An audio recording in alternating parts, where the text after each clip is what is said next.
Hello மக்களே, இன்றைக்கி நான் உங்களுக்கு ஒரு சாக்லேட் ப்ரௌனி ரெசிபி தாங்க கொண்டு வந்திருக்கேன். இது வரைக்கும் இதெல்லாம் நான் செஞ்சு பார்த்ததே இல்லைங்க.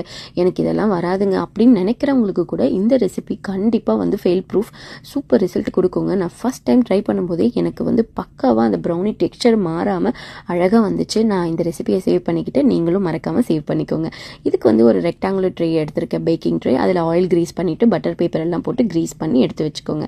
நல்லா மெல்ட் பண்ண பட்டரில் கிரானுலேட்டட் சுகர் இல்லை கேஸ்டர் சுகர் ஆட் பண்ணிக்கோங்க. 2 எக்ஸ் ஆட் பண்ணிக்கோங்க. கூடவே கொஞ்சோண்டு வெனிலா எசன்ஸ் ஆட் பண்ணிக்கோங்க.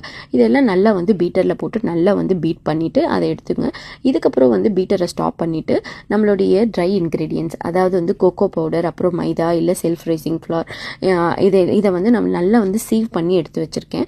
இதை வந்துட்டு இந்த நம்மளுடைய பட்டர் இருக்கு இல்லையா, இதில் வந்து நல்லா வந்து மிக்ஸ் பண்ணிக்கோங்க. அவ்வளோதான், ஓவர் மிக்ஸ் பண்ணிடாதீங்க. இதுக்கப்புறம் வந்து இந்த ப்ரௌனிக்கு வந்து ரொம்பவே முக்கியமான டிப்ஸ் என்னென்னா, நீங்கள் வந்து ஓவர் மிக்ஸ் பண்ணக்கூடாது. ஜஸ்ட்டு வந்து வெட் இன்க்ரீடியன்ஸும் ட்ரை இன்க்ரீடியன்ஸும் ஜஸ்ட் கம்பைன்ட் ஆகணும், அவ்வளோதான். இதை வந்து ஓவர் மிக்ஸ் பண்ணிட்டிங்கன்னா நம்மளுக்கு ப்ரௌனி டெக்ஸ்சர் போயிட்டு கேக் மாதிரி ஆகிடும். ஓகேங்களா? அதுக்கப்புறம் இதை ரெக்டாங்குலர் ட்ரேயில் நான் ஷிஃப்ட் பண்ணிவிட்டு அது கூட வந்து மேலே வந்து சாக்லேட் சிப்ஸு இல்லை சாக்லேட்ஸை கட் பண்ணி நம்ம தூவி போட்டிருக்கேன். இது வந்து உங்களுக்கு ஆல்மண்டு இல்லை வால்நட் ப்ரௌனி வேணும்னா நீங்கள் சாக்லேட்டுக்கு பதிலாக அதை நீங்கள் சப்ஸ்டியூட் பண்ணிக்கலாம்.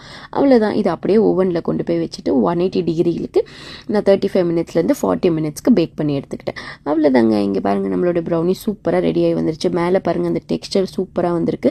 இதை அப்படியே அன்மோல்ட் பண்ணிவிட்டு இதை கட் பண்ணுங்க. அவ்வளோதான், முடிஞ்சிருச்சு, ப்ரௌனி ரெடி. இந்த ரெசிபியை நீங்கள் மறக்காமல் ட்ரை பண்ணிவிட்டு எப்படி வந்துச்சுன்னு கமெண்ட்டில் சொல்லுங்கள். இந்த மாதிரி நிறைய ரெசிபிஸை போஸ்ட் பண்ணுறேன். என்னோடய பேஜை ஃபாலோ பண்ணிக்கோங்க. பாய்.